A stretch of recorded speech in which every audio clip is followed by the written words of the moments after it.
ছাদ বাগানে সবাইকে স্বাগতম।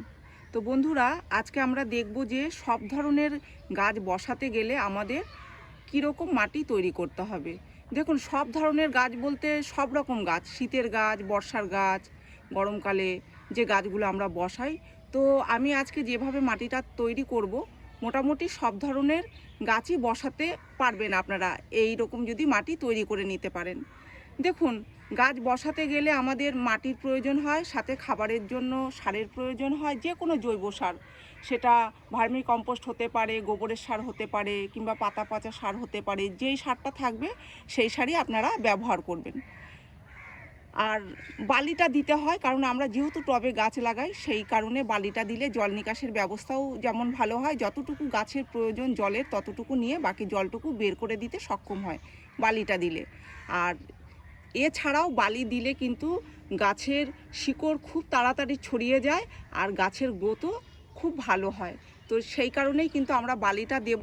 তো বালি আর সার যদি মাটির সঙ্গে মিশানো হয় তাহলে মাটি এমনি ঝুরঝুরে হয়ে যাবে। ঝুরঝুরে মাটি গাছের জন্য ভীষণ উপকার। তো দেখুন, আমি যে এখানে মাটি নিয়েছি, 4 ভাগ নিয়েছি মাটি। এখানে 4টা টবে মাটি রয়েছে।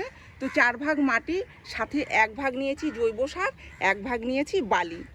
এবার এগুলোকে আমি একসাথে মেশাবো।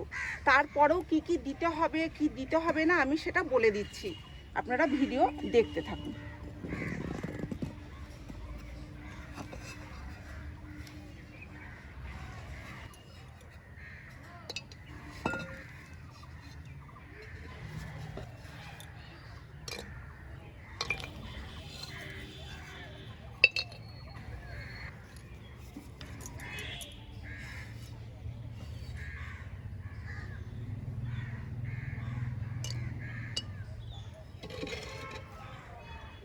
তো এর সাথে আপনারা দিয়ে দেবেন ফাঙ্গিসাইড পাউডার।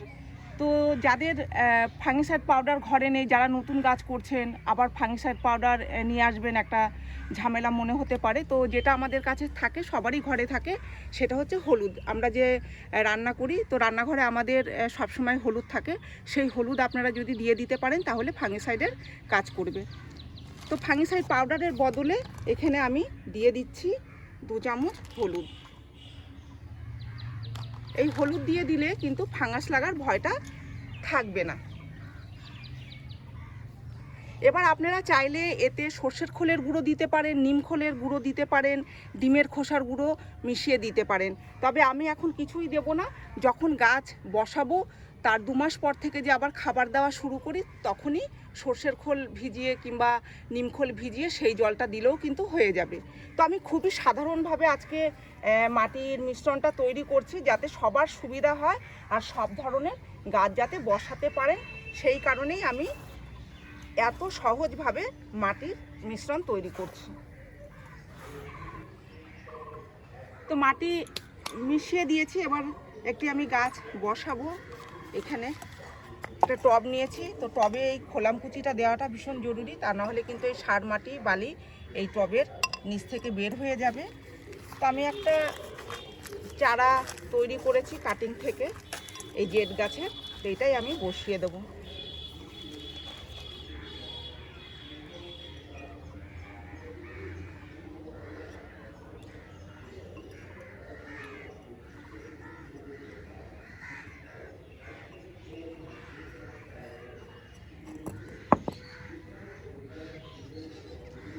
এবার এতে জল দিয়ে দেবো।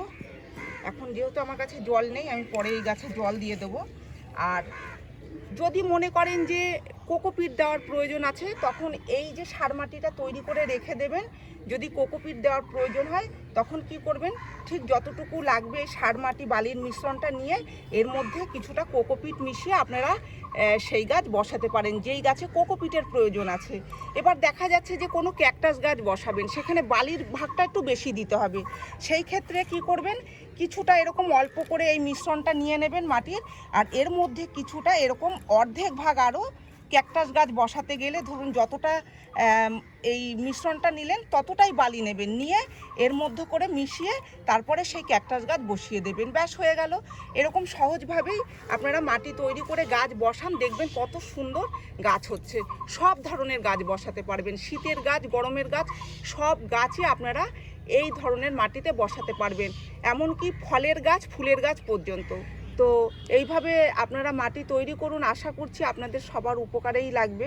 কারণ মাটিটা ভীষণ দরকার, যে কিভাবে আমরা মাটি তৈরি করব, তো সেটা মাথায় রেখে আজকের ভিডিওটা করলাম। যদি ভিডিও ভালো লেগে থাকে তাহলে একটি লাইক করবেন, কমেন্ট করে জানাবেন, আর চ্যানেলটিকে সাবস্ক্রাইব করবেন। আপনারা গাছ লাগান, ভালো থাকুন, সুস্থ থাকুন, দেখা হবে পরের ভিডিওতে।